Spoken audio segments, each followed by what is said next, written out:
Hello, everyone, and welcome to the first episode of Nafs and Therapy, which is the podcast about therapy and about faith and tradition and where they both meet. So, I'm going to be your host for this podcast, inshallah. My name is Noura. I'm a practicing psychologist in Beirut, Lebanon. So I know what you might be thinking. Why is this podcast being recorded in English? And we speak Arabic here as our official language. And I get you. I get why you might be thinking this. But the main purpose of this podcast is to target a big, wider audience who are interested in this topic. And from what I know is that most of my colleagues in the field who live and work besides the Arab world are English speakers. So we want to get to everyone, inshallah. So I promise we're going to be having episodes in Arabic and we're going to be having a lot of bilingual speakers, which is amazing. As a disclaimer, first, I want to say I'm so excited to be launching this podcast, to be here, to be having this privilege of doing this work. I've been going back and forth on this for such a long time. I wanted to do this and for months now, but I've been putting it off, canceling it, pushing it, thinking that it's not going to be useful. And I did all of the back and forth, and I am going to just try to lower the voice of the inner critic in my mind and allow myself to enjoy this process with you guys. So, as a disclaimer, this podcast is not intended to provide any personal advice, guidance, nor is it a replacement for therapy or supervision. I'm just a student of knowledge and I am practicing in my clinic right now, but I don't consider myself an expert in the field or on the topic of Islam and psychology. So the whole purpose of this podcast is to bridge this gap between the practitioners, the students, the experts, anyone who is interested and are trying to figure out what they want in their lives. I'm hoping for it to be resonating with people from different backgrounds as well. So without further ado, let me first tell you a bit about the name of the podcast. And it's titled Nafs and Therapy. I chose this name after, as well, a lot of back and forth. I love therapy personally. It's something that I have been doing for just a few years now. Not long ago, I graduated in 2021, I think, if I'm not mistaken. So this hasn't been such a long time. And for 2022, I'm not sure. We're gonna ignore the dates. But that being said, I work here mainly in Lebanon. I do work with some people who are not Arab or Lebanese or who come from a totally different culture. But what I've noticed in my work with my patients, especially when I explicitly look Muslim, I noticed there was this yearning or there's this need to connect on a spiritual level to bring the conversation of their faith and their practice and their struggles with God into the room with me. And when I first started, I think I was still very much attached to what the textbooks that I studied while I was in my undergrad, where I studied Freud and I studied Skinner and Watson and all of these like pretty brilliant therapists and practitioners and researchers and scientists. And I think that was the only thing that I knew from the field of psychology, what I've learned about from the Western textbooks. And little do they mention anything about religion or spirituality or connection with God or anything related to that, especially when it comes to how the researcher or the scientist views the person. I mean, some researchers viewed the person as a blank slate, tabula rasa, and some researchers know, I think that was the behavior school, if I'm not mistaken, and others were more interested in saying that, all right, the person does come to this world with some certain knowledge about things, and then you learn. So there are so many schools, and I'm not here to talk about that, but I'm here to say that the school that talks about the way Muslims and the way people of faith see the person our nature, our time on this earth, how we are, how we're made to be, how God created us to be, is so different than what we see in Western textbooks. So, yeah, I first thought about this and I thought that there's like this kind of disconnect between what I've learned and what I see. And I tried to kind of feed myself some information, knowledge. I've went and I did some trainings, did some learnings about this. And alhamdulillah, I am more equipped right now to say that I can talk more with a bit of more confidence about these topics.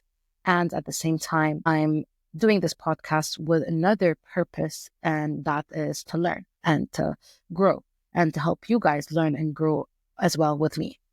So that being said, I diverted into full tangent just to tell you about the name of the podcast, which is Nafs and Therapy. And because psychology, the word psychology in Arabic, if we want to translate it, it's called ilm al-nafs, or the study of the nafs. And nafs is not translated into soul, but we do know that the psyche is soul in Greek. So we have different names in the tradition, like nafs, we have ruh, and we might get into that in later episodes, inshallah. But this podcast is going to mainly be working around and talking to the group of people who are interested in not just Islam, in faith, and they're having trouble with their mental health or with their being as a whole. And these people might have been told before when they shared their issues that, hey, maybe if you pray a bit more, if you read more Quran, maybe your depression would be cured or it would go away. Like, you're not supposed to be depressed. You're a believer. You know that whatever happens to you is khair. It's good. It's for the better. And even though that could be helpful and that is true in a lot of points, but at the same time, sometimes we really struggle just getting out of bed or seeing the light in the end of the tunnel, or just being able to do the bare minimum in terms of prayer. And we asked those who are depressed or sick or unable to do so to pray even more. And the bare minimum is a challenge by itself. So we want to know, or we want to see, how can we work around this? How can we make best use of that? Because the data in research actually shows on and on and on, whether it was research that has been done on Muslims or Christians or Jews, when it comes to spirituality and practicing something, believing in something is helpful when it comes to improving mental health. I mean, that's most of the data. And so we want to use this platform and this place where we are trying to learn as believers, as people who are also going through our own portion of mental health challenges. How can we bring in that piece of faith, spirituality, and religion to our favor and work with it in a way that it really enters this light into our hearts? And I was reading from the book of Imam Al-Ghazali. The book is called The Alchemy of Happiness. And he wrote in the book, in the heart of the enlightenment, in the heart of the enlightened man, there is a window opening on the realities of the spiritual world, so that he knows, not by say or tradition or belief, but by actual experience, what procedures wretchedness or happiness in the soul, just as clearly and decidedly as the physician knows what produces sickness or health in the body. So I want the person who's listening to this and is having religious OCD or scrupulosity, for example, to know that there's a place where we can get support, proper support, whether it was just from the therapist or from the therapist and the community and the spiritual leaders. And I'm not saying here that I'm going to guarantee that this is going to work and that all of these are going to work well together, that we're trying as practitioners and as researchers and as students and as people in the field to make ends meet, to bring therapy modalities that work for people from different backgrounds and cultures, and especially those of us who make meaning of our lives and our trials and our challenges through the light of God and faith. We might think that whatever is happening to us is from Allah. He is the one giving us these trials. that's really different than someone who views trials and tribulations as something that happens by mistake, or that's just circumstances, or whatever it is. The meaning making is different, and so is the approach to it then. So really, at the heart of this podcast is to gain knowledge of ourselves. So we spend so much time with ourselves, and sometimes our sickness can feel all over our bodies, from our toes to our head to everywhere. And the remedy can feel like it's really non-existent. And it can feel pretty lonely, and it can feel like we were created with these tests and trials and we don't know what to do with them. But I always go back to the hadith of the Rasul alayhi salatu wasalam, لِكُلِّ دَاءٍ دَوَاء, that for every sickness there is a medication. And this applies to where we are today, and this applies to our mental health. So we're looking, and what we want to try to do here, because at the end of the day, therapy is all about who we are. It's all about our experiences. It's all about where we're coming from.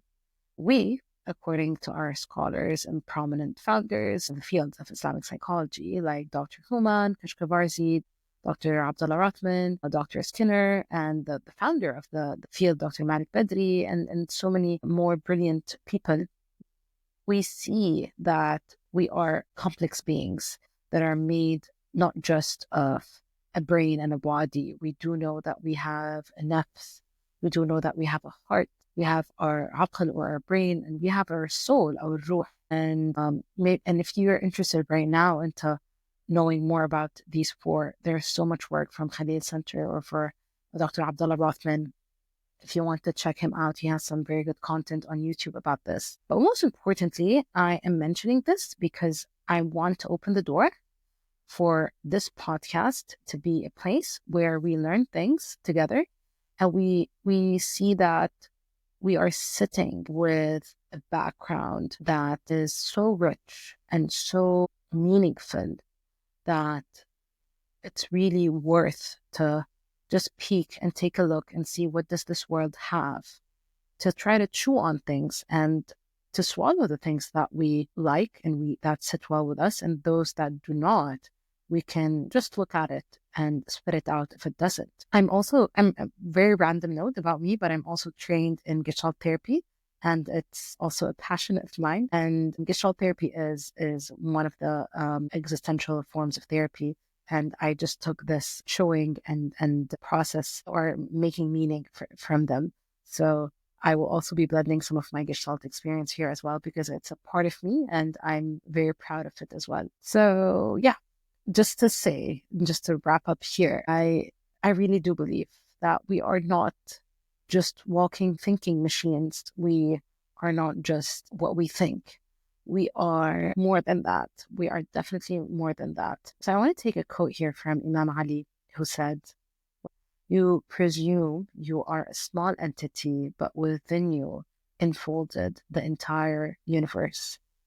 And this quote alone really excites me very much and brings joy to my heart. And it intrigues me to delve deeper into our complex yet very profound insight on human beings and who we are. We are a walking world by itself. Each person is a world. And I've never sat with two people and I felt that they're the same. I mean, yes, we can look so much similar, or we can be speaking the same language or having the same experiences, but we're all really different, but in the same realm and in the same circle of this humanity.